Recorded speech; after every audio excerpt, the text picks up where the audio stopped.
22 نیسانی ساڵی 1990 ئەو ڕۆژەی کە بووە دەستپێکی تۆمارکردنی مێژوویەک لە ڕۆژنامەگەری کوردی و تیایدا یەکەم ڕۆژنامەی کوردی بە دیالێکتی کرمانجی ژوور و بە ناوی کوردستان لە شاری قاهیرە پایتەختی میسر دەرکرا.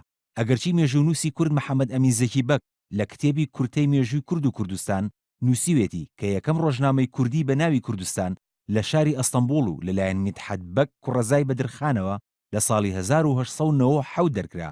بەڵام شوێنی ناسراوی دەرکردنی ڕۆژنامەکە کە هەموو نێوێندەکانی ڕاگەیاندن لەسەری ڕێکەوتون شاری قاهیرەیە.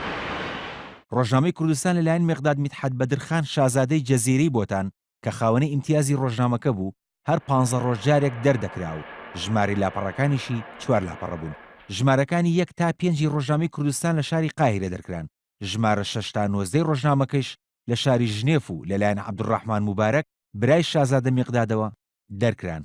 ژمارەکانی 20 تا 23 دووبارە لە شاری قاهیرە چاپکرانەوە کە لەلایەن سوورەیە بەدرخان سەرپەرشتی دەکران. هەروە ژمارە 24 لە شاری لەندەن و ژمارەکانی 25 تا 29 لە شاری ڤۆڵکستن لە باشووری بەریتانیا دەرکران. ژمارەکانی 30 تا 31 دووبارە لە شاری ژنێف دەرکران. دوایین ژماری ڕۆژنامەکەش لە 14 نیسانی ساڵی 1992 دەرکرا.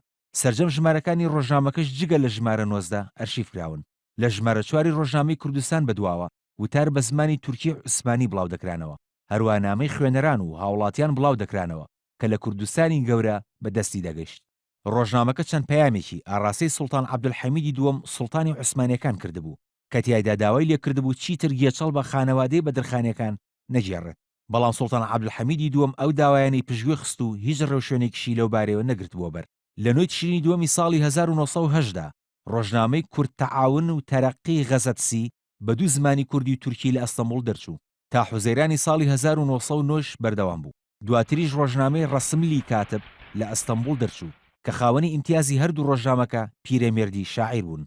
لە دوای ئەو مێژوەیشەوە تا ئێستا سەدان ڕۆژنامە و گۆڤار بە زمانی کوردی دەرچوون کە هەندێکیان بەهۆی بارودۆخی سیاسی و فشارەوە لە کار کەوتون و هەندێکی تریشیان بەهۆی باری دارایی یان کەمی خوێنەرانیان داخراون.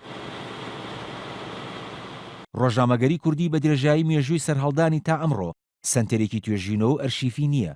زۆربەی ڕۆژنامە و چاپەمەنیە کوردیە کۆنەکانیش لە ئەرشیف و کتێبخانەکانی وڵاتانی بیانی پارێزراون. هەوڵەکانیش بۆ بەدەستهێنانیان تا ئێستا تاکە کەسی بوون. کاروان شێخ موحسین NRT